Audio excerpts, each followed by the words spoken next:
오늘 말씀을 통해서 은혜가 은혜로다. 따라합시다. 은혜가 은혜로다. 우리는 2019년의 마지막 밤, 마지막 시간을 보내고 있습니다. 여러분에게 2019년은 어떤 시간이었습니까? 어떤 사람은 너무나 좋은 일들이 많이 있었을 것입니다. 또 어떤 사람은 너무나 힘든 일들이 많아서 너무 힘겹게 보내온 시간일 수도 있습니다. 그리고 어떤 사람은 나는 잘 모르겠어요, 목사님. 그렇게 대답할 수도 있을 것입니다.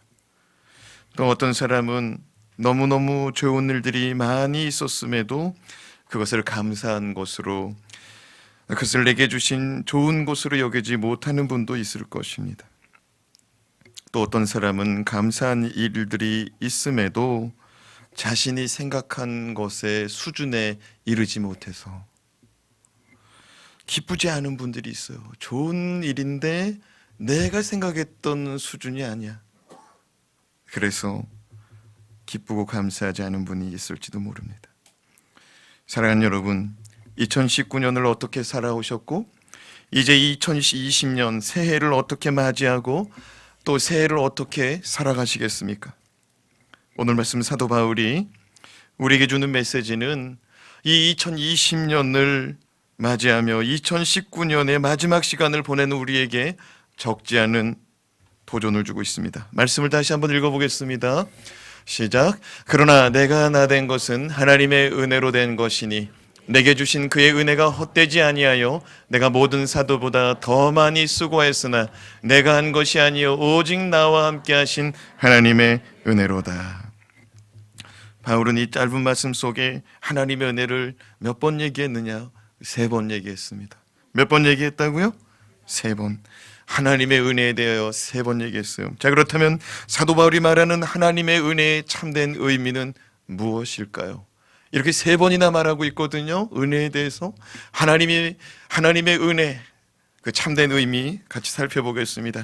첫 번째, 나의 나된 것은 하나님의 은혜라는 사실입니다. 따라합시다. 나의 나된 것은 하나님의 은혜입니다. 여러분, 금년 한 해 그리고 오늘의 내가 이렇게 살아가는 것이 나의 잘남과 나의 능력과 나의 열심이 아니라 하나님의 은혜라는 사실을 인정하시면 아멘 합시다. 인정하시면 아멘 합시다.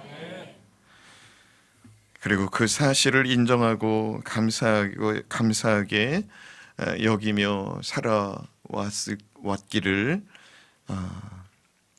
바랍니다.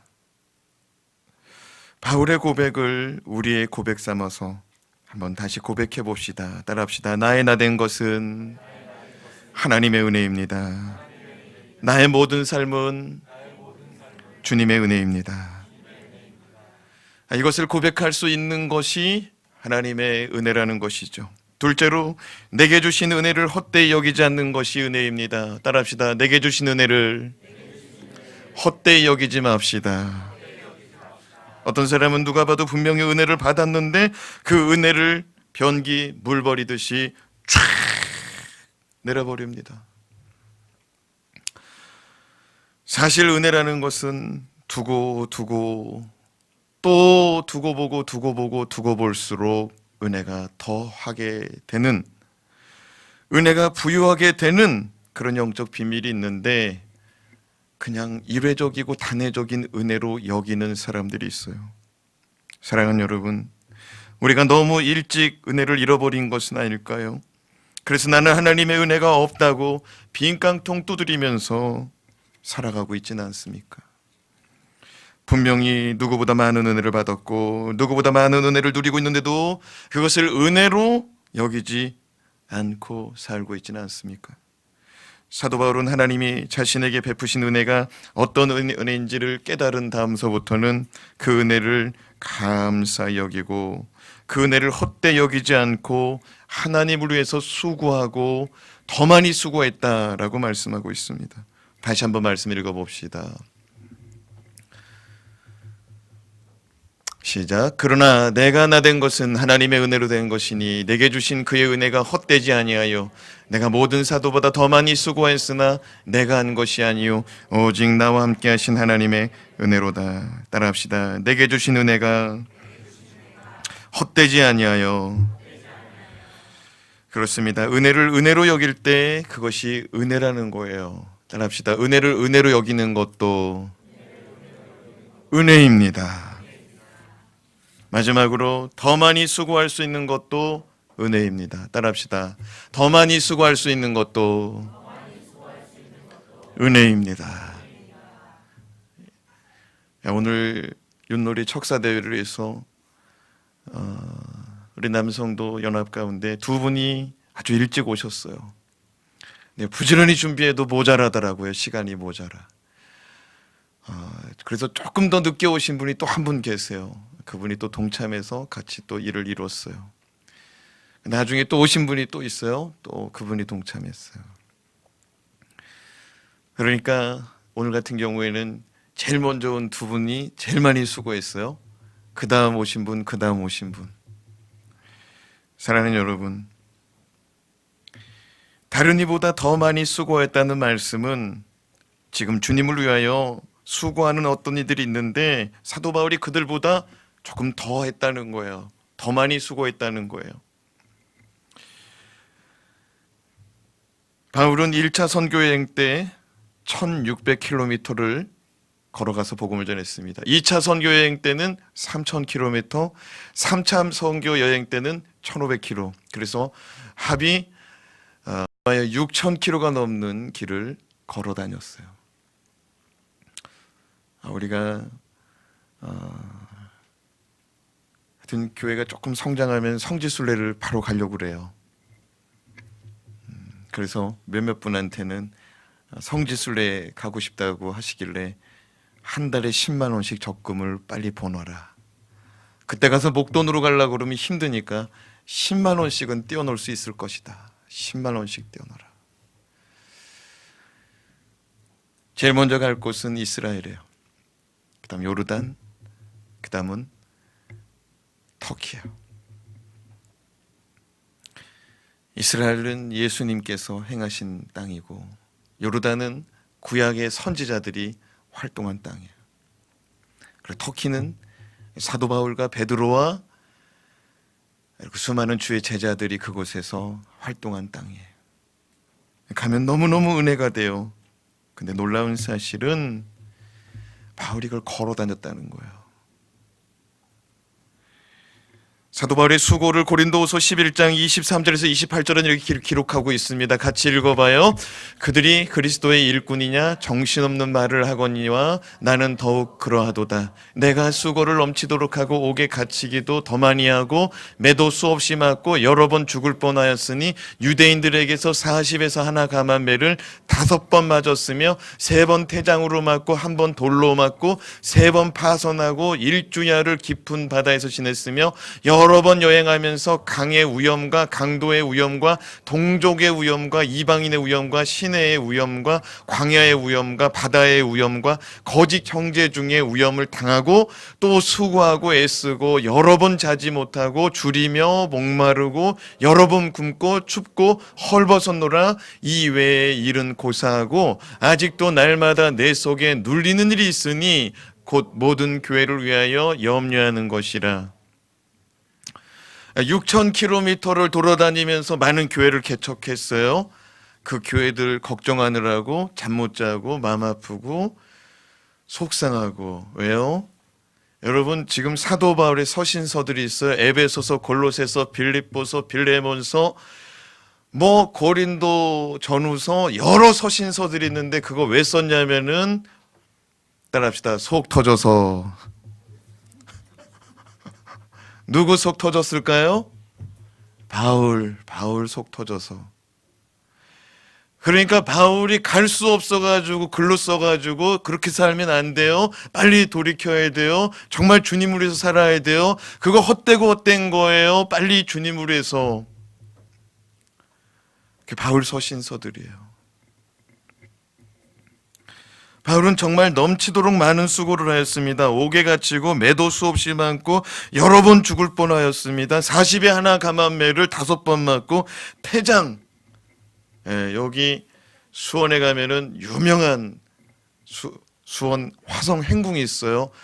거기 가면은 고문 받는 자리 있어요. 십자가 이렇게 태형 놓고 곤장 때리는 자리 있어요. 태장이죠. 3번 맞았어요. 돌로 맞았어요. 그냥 한 대 맞은 게 아니에요. 저는 어렸을 때 돌로 한 대 맞았어요. 친구들하고 상수리 나무 아래서 상수리 따고 놀다가 그 앞에 이렇게 큰 연못이 있었는데 친구 셋이서 가가지고 물제비 하자고 그래가지고 물제비 하나 둘 셋 던졌는데 한 친구가 그러는 거예요. 내 돌 안 보인다? 제가 맞고 엎어져 있었어요. 하나 맞았는데 피가 얼마나 많이 나오는지 몰라요. 근데 바울은 그거 맞고 죽을 뻔했다는 거예요. 지금도 중동 땅에서는요, 돌로 쳐서 죽이는 일이 있어요. 지금도. 그러니까 죽을 때까지 던지는 거예요. 죽을 때까지. 배가 풍랑에 파손되기를 3번이나 하였어요. 강도의 위험을 맞았고 깊은 강물에 빠지는 위험. 왜? 길을 건너가야 되니까. 터키에 유명한 강 2개 있어요. 티그리스 강하고 유프라테스. 그 사이에 누가 살았냐면은 아브라함 살았어요. 그래서 아브라함이 거기서 그 2 강을 건너오면서 그에게 붙은 별명이 뭐냐면 따라합시다. 히브리 사람. 그러니까 히브리라는 말이 뭐냐면 강을 건너온 사람이라는 거예요.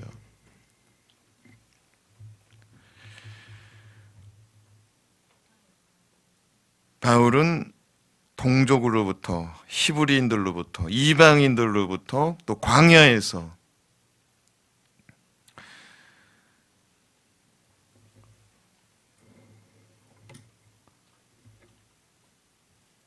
사모와 같이 개척하기 전에 빚을 내가지고 터키 성지순례 갔어요.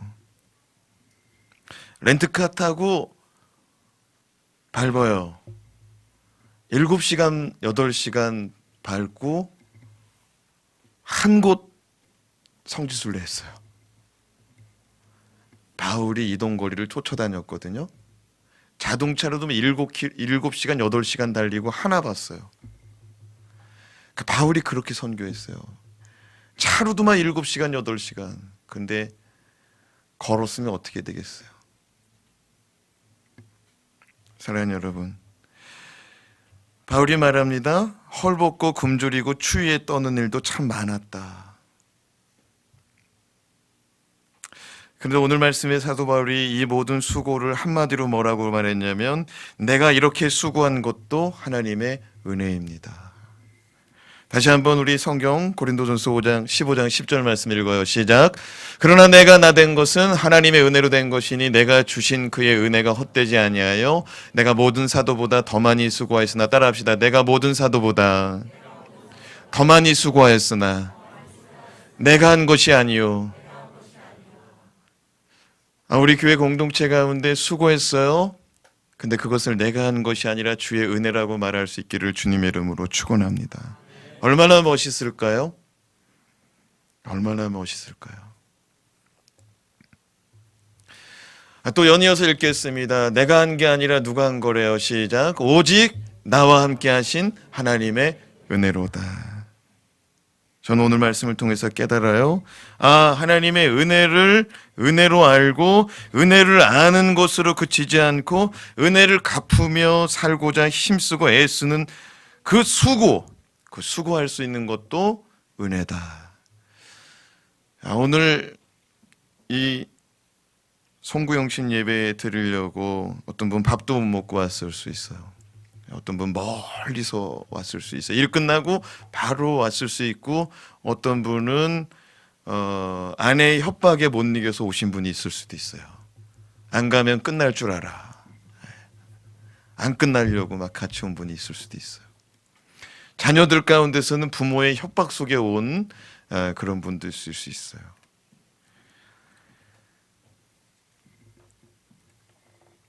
근데 이렇게 하나님 앞에 나와서 이렇게 예배할 수 있는 것도 은혜인 줄로 믿습니다. 끌려왔던지 뭐 끌고 왔던지 은혜인 줄로 믿습니다.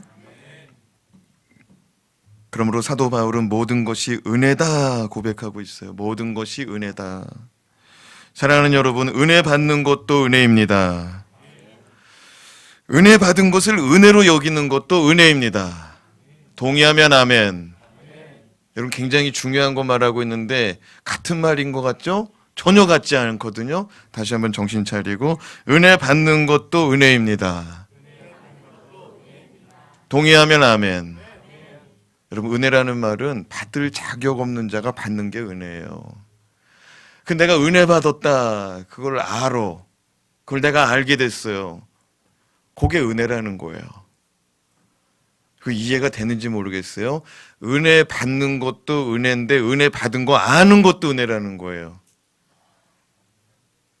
야, 양규 어린이가 벌써 쓰러지는데 정신 바짝 차리고 끝까지 예배 완주하면은 은혜다, 너 은혜. 사랑하는 여러분, 은혜 받은 것을 귀히 여기고 주를 위해서 수고하고 애쓰는 것도 은혜예요. 내가 하는 것 같지만 하나님의 은혜예요. 아멘? 근데 사도 바울이 뭐라냐면 난 더 많이 수고했대요. 사도들이 많이 있는데 난 그 사도들보다 더 많이 수고했대요. 그걸 은혜로 여기더라고요. 옆 사람 바라보며 저보다 더 큰 은혜자가 되시기 바랍니다.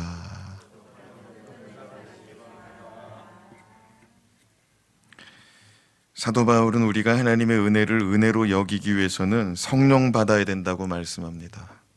자, 고린도전서 2장 12절 말씀. 왜 성령 받으라고 그러냐? 사도 바울이 말한 거예요. 오늘 말씀 15장이잖아요. 2장에 성령부터 받고서 은혜를 논하라 이거예요. 자, 2장 12절 말씀 같이 읽어요. 시작.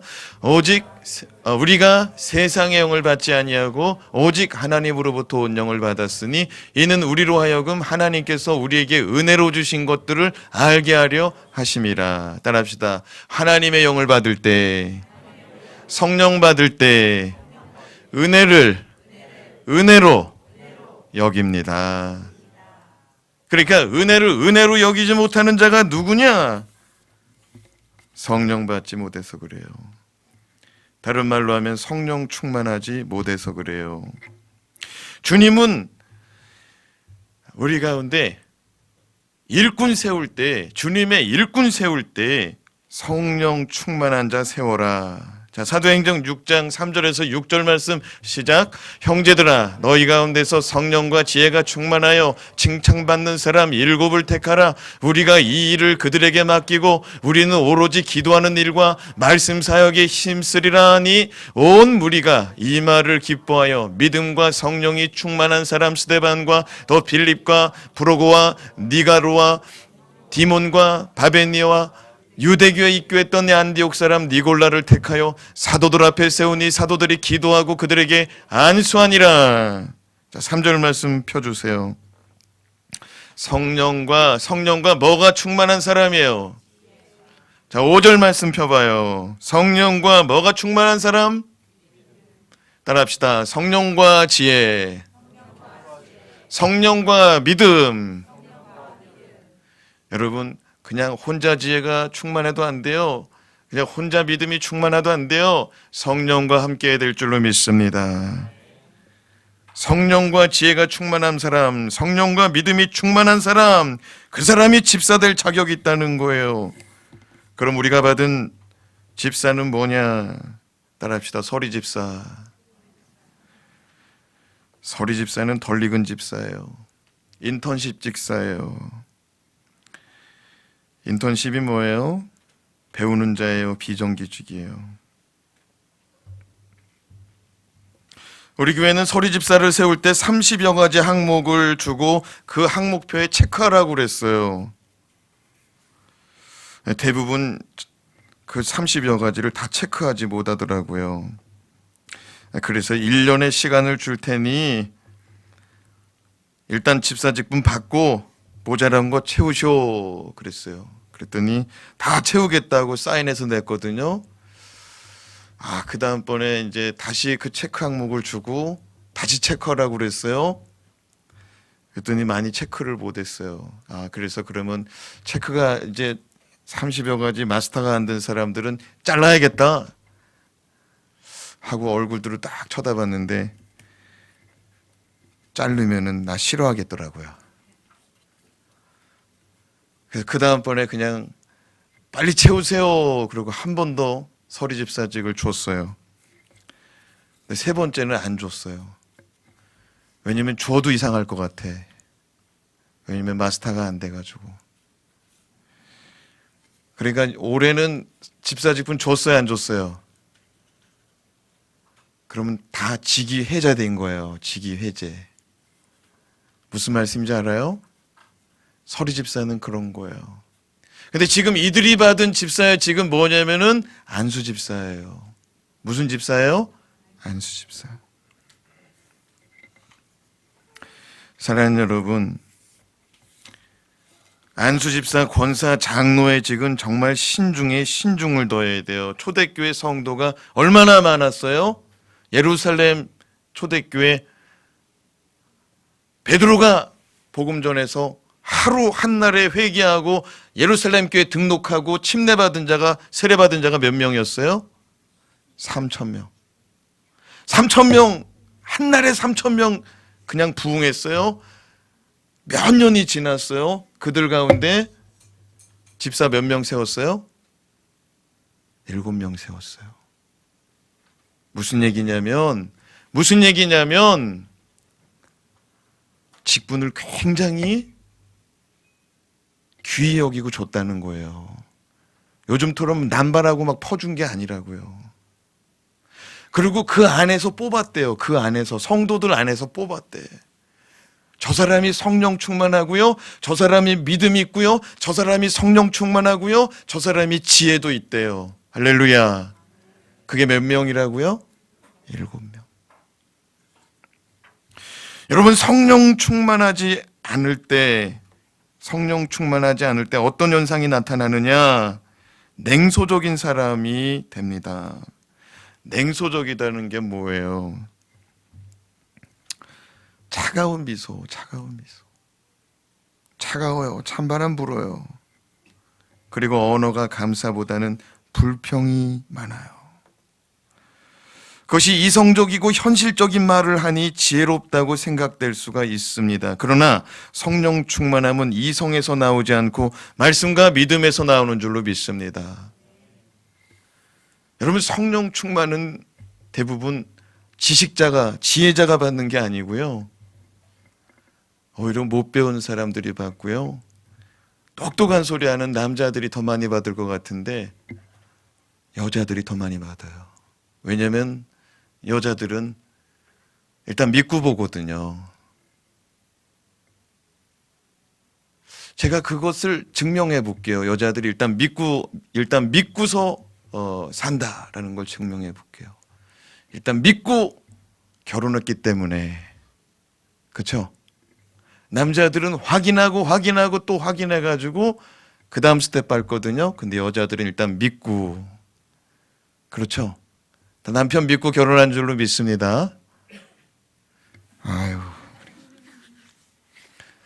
우리 서찬우 전사님 사모님 하나만 아멘 그러네요. 남편 믿고 결혼했다고. 사랑하는 여러분, 성령 충만은 이성에서 나오지 않고 말씀과 믿음에서 나와요. 성령 충만할 때 은혜를 은혜로 여기고 살 수 있거든요. 2020년 성령 충만합시다. 성령 충만해서요, 많이 수고하고도 그걸 은혜로 말할 수 있기를 바랍니다. 많이 수고하고도. 기도하겠습니다.